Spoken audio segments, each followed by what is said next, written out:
Rebirth is essentially a process where we are letting go of the old and we are being invited to expand into the new.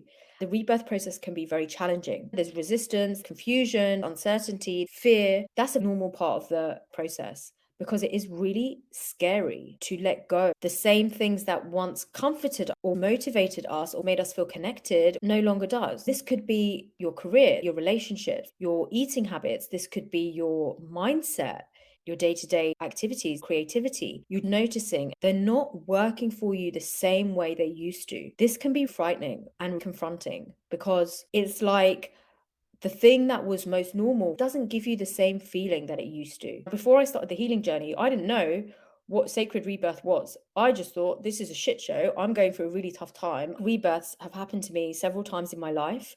I've experienced this a lot around relationships and a career. I studied economics. I went into banking. I was in tech for 10 years. And I became a craniosacral therapist.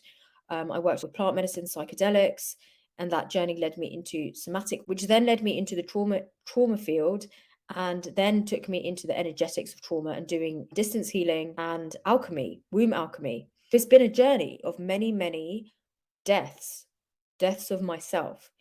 I don't want to give you guys any illusions that these deaths have been glamorous. These deaths have required me to take a leap into the unknown and challenge my need for comfort. That's the hardest thing to do because we're wired for stability. For me to know where I was going is the most important thing. And it still is important for me. I can't pretend that I'm a complete free spirit where I don't really mind what happens where I am next year. Of course it matters to me. I have a growth mindset and I have dreams and ambitions. We need to balance, surrender, free spirited with our brain, with our nervous systems that are wired to function in this world. Some of the things that we can find ourselves saying when we are going through a rebirth are, I don't know who I am anymore. I don't know what I should be doing. I don't know what's right for me. I don't know how to move forward. I have an awareness that I can't keep doing what I'm doing before, but I don't really know how to move into the space that I'm being called into. We're here to open up to something new, and we can't do that if we're still stuck in the old. It's painful on so many levels, especially psychologically. Think about the baby that's in the birth canal. We've all been through that process. So at some level, it's imprinted. We are imprinted by the birth canal. And the birth canal is that kind of gray area in between death and rebirth. If we don't make it through the birth canal, we die. If we do make it through the birth canal, we're rebirthed. The same thing happens to our nervous systems when we're going through rebirth. We go through that excruciating contraction, expansion, heart rate rises. At a nervous system level, there is an activation. It's an activation and then a settling, and an activation and a settling. And it goes on and on and on. We can put our focus entirely on the contraction, which makes us contract more. When we contract, we close ourselves off to the rebirthing process. We close ourselves off because we're so overwhelmed by what contraction is doing to us that we hold and we grip and we stay in there. It's just like a little baby that's yet to be born. It's feeling all these contractions and its nervous system is becoming activated and its sympathetic nervous system is becoming activated and it's going through fear responses. It's waiting for the soothing and the expansion to release the fear to move to the next stage of rebirth. It can lead to physical responses, sensations, etc. And those are typical of the fight or flight response. How this affects us energetically is we're surrounded by all these structures in our field. These structures will be familiar to us because we've leaned on them and we've created them, and then we've leaned on them again because we've created them. So we interact with these structures in our field. And they hold particular vibrations, belief systems, patterns. We believe that this is who we are. They're familiar. They lend to us our identity. When we're in the rebirth process, we're coming into these structures energetically. We're feeling them and they feel limiting. How do you feel limited in your own field? Vibrationally, typically, you start to approach the structure and rather than opening like it used to, it either opens in a different way or it stays at the level. It stays. So you can't open those fractals even more. You can't lean in further because those structures are now outdated. They require you to either dissolve them or approach them in a different way. So you have a different relational dynamic energetically. This is really, really challenging. This is often why we end up feeling stuck. These structures can be individual, can be relational, can be collective. The more we are working for collective good, the more collective structures we have to transmute. So this process of engaging and then interrupting the structures, it challenges us to redefine what we believe is possible. We're living in a time where collective structures are being challenged at huge levels very quickly. The financial system, the economic system, the health system, the technological landscape, it's all being moved and challenged. That moves and challenges us. We'll have our own personal stories and we'll have our own personal narratives around that. And we'll also be partaking and participating unconsciously in the bigger structural changes that are taking place in our collective consciousness. Now, how do you keep something open when you don't know what it is and you don't know what you're doing and you don't know what it feels like and you don't know what it's like to be there, but you just know there's something new on the horizon? It can be very challenging. It can be very uncertain, and it can feel very abstract and vague because you're essentially trying to make sense of something that isn't fully formed. Look at nature. You know, I have an apple tree in my garden, and this is an analogy. You guys know I love my analogies. I have this beautiful, very old apple tree in my garden. Some summers she blossoms, some summers she doesn't. She's old, she's moody as hell. She's taught me a lot, this tree. She's been with me through some really deep times of despair, and now she's like this old ancient, her own stream of consciousness. I watch her and learn from her. Recently, my gardener said to me, we got to cut her right back. All her branches had become entangled. And I was like, okay, but don't cut too much. And of course, he absolutely butchered her. She was naked. This beautiful apple tree was naked for 8 months. And I thought, is she ever going to grow back? Is she going to die? I was really disheartened because I didn't know what was going to happen to her. Then I said, okay, what if I just trust her to do what she wants to do? If she dies, she dies. If she reblossoms, provides fruit, she blossoms. I sat in that space for a few weeks, and then buds started to appear. Tiny little buds. I watched these little buds.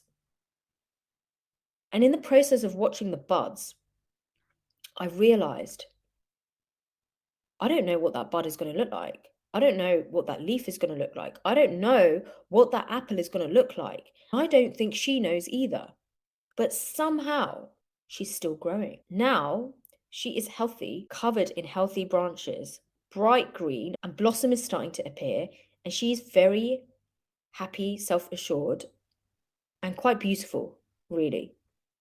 This wonderful English apple tree is now blooming through the uncertainty. She didn't stop and look at each bud and say, oh, what are you going to look like though? But how do I know that you're going to be healthy though? How do I know whether to nurture you? Because I don't know whether you're going to survive the storms. She didn't stop and analyze. She just kept growing. And here she is. She's alive again. And so that is an analogy for our rebirth process. We don't know what we're building. We don't know what we're creating. We don't know what we're being called to create or what's being created through us. When we're rebirthing, we don't know. The biggest rebirths happen in the most uncomfortable areas. The things that you treasure the most, the things that you hold are most important for your stability. And it could be your relationship with your partner. It could be your career. It could be your children. All these levels of change require us to let go. They're not easy to navigate. And we can sometimes hold ourselves back because we're busy trying to figure out what it all looks like, what this bud looks like. Will it turn into an apple? We've got brains that are different from trees. We're here in a human consciousness to learn from nature, symbiotic experience. So we need to accept that that's part of being human, first of all. And that when we arrive in that place, that birth canal, that place where the old is dying, the old no longer works, the familiar is no longer comfortable, the familiar is uncomfortable, the familiar is not our future. That's when we need to start getting involved in the rebirth process. And I'm one for always trying to skip the rebirth process and get straight to the rebirth, right? Because I don't like being in the birth canal. Nobody likes being in the birth canal. It's a tunnel, right? You'll hear people who talk about depression, PTSD, and you'll hear them talk about the dark tunnel, right? I've been there. I'm sure some of you guys have been there. The tunnel is not just an analogy, it's a structure in the collective heart field. We go in to this tunnel and we have no idea how we're going to come out of it. I've worked with clients who've been in this tunnel for so many years. They've gone through everything that a human can possibly go through in terms of pain. They've scraped all the edges of this tunnel and they've experienced so much of life's lessons, hard lessons, and yet they haven't got through the end to the end. When you can identify, like I help them identify where they are in the journey and what they need to do to get to the other side, that's when they start seeing the light. Sometimes it's for the first time in 40 years that they've ever seen the light of their true potential and their true journey and their true purpose. This is not a conceptual, I see the light. This is a embodied, I feel the light. I feel where I'm being taken. And so navigating the tunnel, staying in the tunnel, but holding an awareness that there has to be more. Life is not just a dark tunnel. There has to be more. That is what gets us to keep going. If we go too slowly, we end up living in the tunnel. We end up living in the birth canal. And then what happens? We get induced, right? We get sucked out. We get pushed out with such a force. We then have to spend time recovering because we were literally refusing. We were clinging to the tunnel, refusing to leave. When we embrace the contraction, the expansion, and we go with this ebb and flow, and we go, all right, I accept. I'm talking from real lived experience, accepting every day there's going to be contraction, expansion, and the contraction is going to bring up all these structures for you to look at. And then the expansion is going to bring up all these horizons of opportunity and potential and visionary experiences, accepting that every day this is going to happen, taking support, talking about your process, sharing it with people who understand you and understand what you're going through because they have birthed big things in their life. They know what this feels like. They can hold the light of awareness for you. Hold the light of awareness. I see you. I see where you're going. Surround yourself with supportive people. That's why community and tribal community is really, really important. Start to use the support you have here to further yourself in life, to fulfill your dream. Talk to people around you about it. I was a sucker for isolating myself and going through rebirth processes on my own because I didn't have spiritual people around me and I didn't know how to communicate what I was going through in a way that would make sense to someone who wasn't necessarily spiritually inclined. So please share your experiences. The more abstract and the more confusing and the more bizarre and the more disturbing, the more you need to talk about it. Because sitting there trying to figure it out it builds up this pressure cooker, and you're building, and the pressure's building, right? You need to allow yourself to let that pressure out sometimes and talk to people. Even if it doesn't get you from A to B, it's just a expression of where you are right now. And you might find actually that everyone is in this process to some degree. It's very refreshing and supportive to be able to communicate where you're at and for someone to go, oh, that's big. I can see what you're going through. Do you need anything? Or I went through something really similar and this is how I got through it. We have these horizons that open in our field. We're busy contracting, expanding. What happens in those contractions, as I said, is the fear is coming up. The fear is coming up and inviting us to build a new relationship with it. The internal narrative that we hold for ourselves is really important because when fear comes up, if we're always used to shaming ourselves and blaming ourselves, which is very common when we've had that experience in childhood, where whenever we've been vulnerable or been in a place of need, we've been shamed, blamed, punished, shut down, unsupported or ignored, whatever the dynamics have been in our original family system, we ingest that and we become used to that. And we do that to ourselves and we experience the world doing it to us. We need to learn to normalize it. When we come into that place where we're being invited to develop a different relationship with the fear, i.e., what does that actually mean, right? From my experience, what it actually means is sensations coming through the body, and we've interpreted those sensations at a certain level of consciousness. People who are at a certain level of consciousness will interpret physical sensations and physical pain as, I'm in physical pain, that's it. My body is doing something to me that I don't like, and I need to get rid of the pain. Someone who is at another spectrum of consciousness will go, oh, there's physical pain in my body. Pain is holding a message for me about what I'm doing to myself, how I'm holding my own fear and restriction and constriction, and it's teaching me how to expand. It's a mirror to my own level of consciousness. Therefore, I have an opportunity to go in and to start opening up, learning how to develop new narratives through embodied experience is central to how we embrace our rebirth and create things that are bigger than us. The pain and the contraction that we might feel, or the weird, ugly sensations that we might feel, instead of feeling like a punishment, they actually feel like a wise, benevolent experience that's inviting us into healing and growth. We can either feel punished and be in a victim mindset, or we can feel invited to grow. Most of the time, we're oscillating between the two, momentarily feeling punished by it, realizing we're not changing anything by holding that mindset, and then moving into, okay, well, what can I do about it? What's it trying to teach me about myself? Trying to stay in the middle, in our midline, is really important. It's trying to stay in an expanded state of awareness, centered expanded state of awareness will help, because we can start to build narratives that are more supportive. So when we feel something in our body and we don't like the way it feels, whether it's physical pain, tension, restriction, stuckness, blocks, whether it's ugly sensations, strong emotions, instead of relating to it as something to shut down, we have a different relationship. The second step is relating to uncertainty. Because as we're going through rebirth, as I said, we don't know what we're creating. It's been created through us.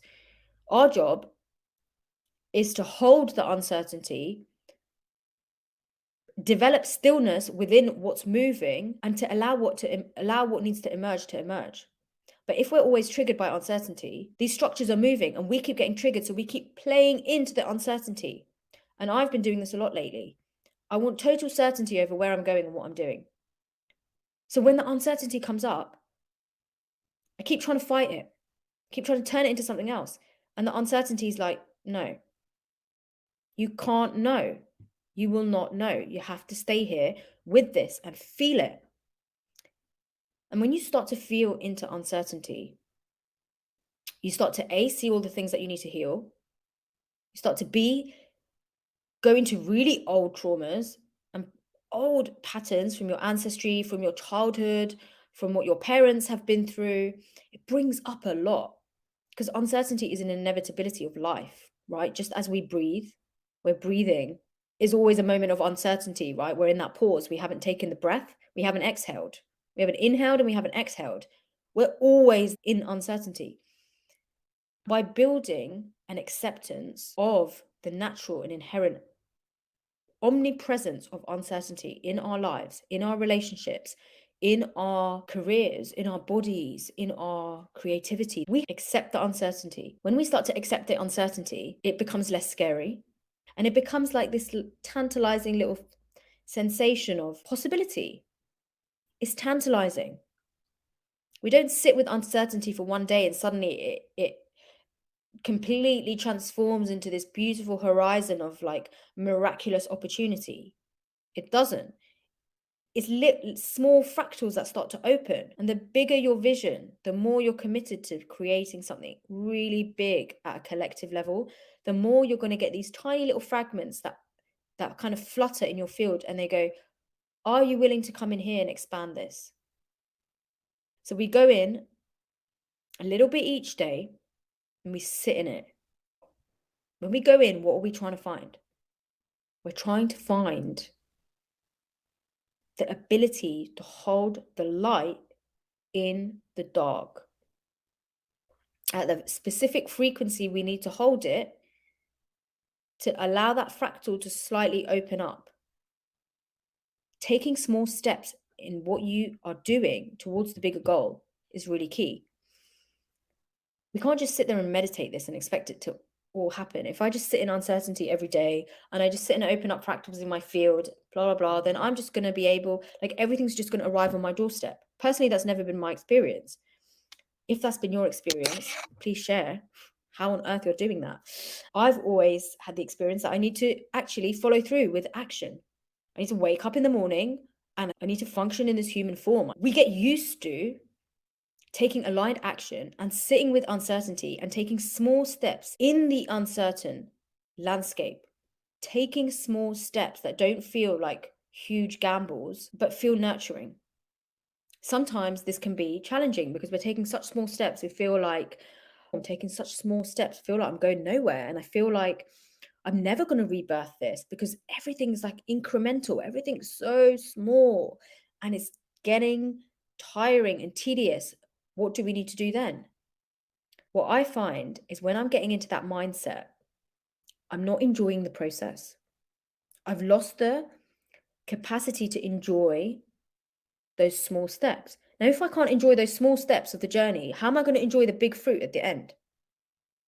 You can't, because the big fruit is a combination of small seeds, is a combination of tiny biological processes, is a combination of constant transmutation. How does an apple grow on a tree? Transmutation of light into mass, bridging heaven on earth. Whether it's storming out there, whether it's snowing out there, whether it's raining, whether someone tries to chop your branches off, it's still going. Opening up to enjoy those tiny processes is a big thing that I'm teaching myself to do because I'm a lover of big quantum leaps, big things. Take on a lot, more than you can chew, and you're like holding this big apple pie. I've always been greedy, right? It's just like a nature, like we all have certain characteristics. I've been like that since I was a kid, right? I'd just take off more than I could chew and dive in. I've had to train myself to balance that big visionary nature with the ability to do small incremental things on a regular basis and find the joy in them, not just wait for them to be over to get the prize. And as we learn to do that, enjoy the journey, which sounds really cliche, but when we start to do that more, we more regular touch points with the frequency of what we're really seeking to embody. The more we have touch points, the more we have familiarity. The more we have familiarity, the more we can feel of it. The more we can feel of it, the more we can embody it. And the more we can embody it, the more we can create it. So it's a chain process.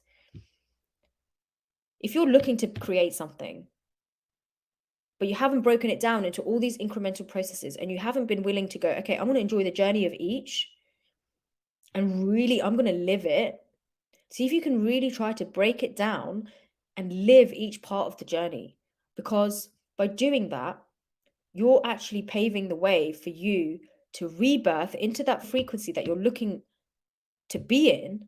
You're giving yourself probably a better chance of doing it and getting there and having enjoyed the journey than either doing nothing, but just sitting and worrying and complaining or moaning about why you're not where you want to be. We're always in this rebirth process. What happens when we get through it? When we've navigated the fear, we've navigated the uncertainty, and we've processed what we need to process about what it's showing us about ourselves, where we have our own limitations, where we believe that we're really held back by something. When we keep at it and we keep going through that process and we don't give up on ourselves, we eventually arrive in a whole new landscape. And it may look like what we wanted. It may look like something slightly different. That's when we can go, oh, and it could be in a few years' time. Wow, now I know why I had to go on that journey. Because to be here took a lot of work. It took a lot of transmutation of density to light, of rotten belief systems to self-empowerment, of victim mentality to staying in our divine power and creative life force. It takes a lot. When we are there and then we look back and go, wow, look, like this is what it's taken for me to get there. We really feel that sense of who we are. And then what happens? Okay, we know who we are. We've experienced our power. Wonderful. And then I'm afraid to say, we have expanded our consciousness, and spirit will give us another opportunity to go through that whole process all over again. Will it be easier next time? My experience is no, not necessarily easier next time. Are we better equipped to deal with the difficulties always. We are never given a challenge that is too big for us as we go through more and more rebirths. And I think we have a big identity rebirth like every 7 years. Our whole body renews itself every 7 years at a cellular level. We go through these evolutionary processes like every 7 years. Developmentally and psychologically, the brain is also going through those same processes every 7 years. When we learn how to navigate and like ride the ship through the waters, knowing that we are the ocean, we are the waters, and we are the tides that are going to come and like try and tip the ship over, and we are the captain, and we are the terrified passengers, and we are the tourists that are sunbathing on top of the cruise ship, loving life. We are all of it. The more we can stay in that place, that centered place where we go, okay, I am everything. I'm literally creating this whole experience right now for myself. I'm willing to go through the journey of healing, of growing, of facing fears, to rebirth into who and what I truly am. The more we have the tools spiritually and somatically to get through the challenges that are coming with the inevitable process of rebirthing.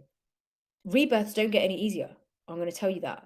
My experience, they get much harder, more challenging, more excruciating. But in the back of your head, you're like, I've been here before. I've done this before. I can do it again. I may need to learn some new tools. I may need to challenge some of my old patterns, mindsets, fears, self-limitations. But I've done it before, so I'll do it again. That's what you've got to keep reminding yourself. The second thing to remind yourself if you're going through rebirth is you're never going to know where you're going. It would not be a rebirth if spirit came and said, here you are. This is what your relationship's going to look like in 5 years' time. This is what your marriage is going to look like in 5 years' time. This is how your children are going to be in 5 years' time. This is where your career is going to be in 5 years' time. Here's everything laid out for you. There you go. You're like, boring. You can't grow from that. You can't learn from that. I've had to really challenge my mindset because when I have a vision, I'm like immediately going to the steps to create that vision and execute it. So I have the vision, believe in the vision, and then I'm like building all these bridges and routes into that. But I've noticed the bigger the vision gets, the harder it is to really know. When you go for these big visionary goals and dreams, trust me, that will bring up a lot. Let spirit guide your internal narrative every day. Hold the narratives that are healthy and positive and not the narratives that are self-limiting. But don't ignore the self-limiting narratives and spiritually bypass it all and be like, oh, well, I'm just going to manifest it all and there's never going to be any problems because I'm just going to sit and manifest and it's all going to come to me. I don't have to actually do anything or know anything or improve my skills, improve my knowledge. I don't have to invest in any of my own learnings, etc. It's just going to happen. And then, 3 years later, you're still waiting for this miracle to happen. I believe that we need to balance our masculine nature of doing, direction, clarity, aligned action with feminine, nurturing, openness, receptivity, creativity, visionary. We need both. When we're looking to receive something bigger than what we've been used to, we have to create space internally for it. If we have no space because there's unresolved trauma, unresolved emotion, there's physical tension, physical pain, physical contraction, we've got chronic health issues, we've got a lot of self-limiting beliefs, what will happen is that we keep coming up against them and they take space. They're structures, they're in the field and they move. And we're like, we want this big thing, we want this big landscape, but we can't get into it because we've got all these things in our field. We need to meet them, transmute them, find ways to transmute them in a balanced, safe, and healthy way. This is something that's never going to end. We're going to go through this for the rest of our lives. We've been through this for as long as we've been alive. Since we incepted into earth and grew in utero and birthed through the birth canal, we have been going through death and rebirth. It is an inevitable part of life, and it's an inevitable part of discovering what we're truly capable of and our true power.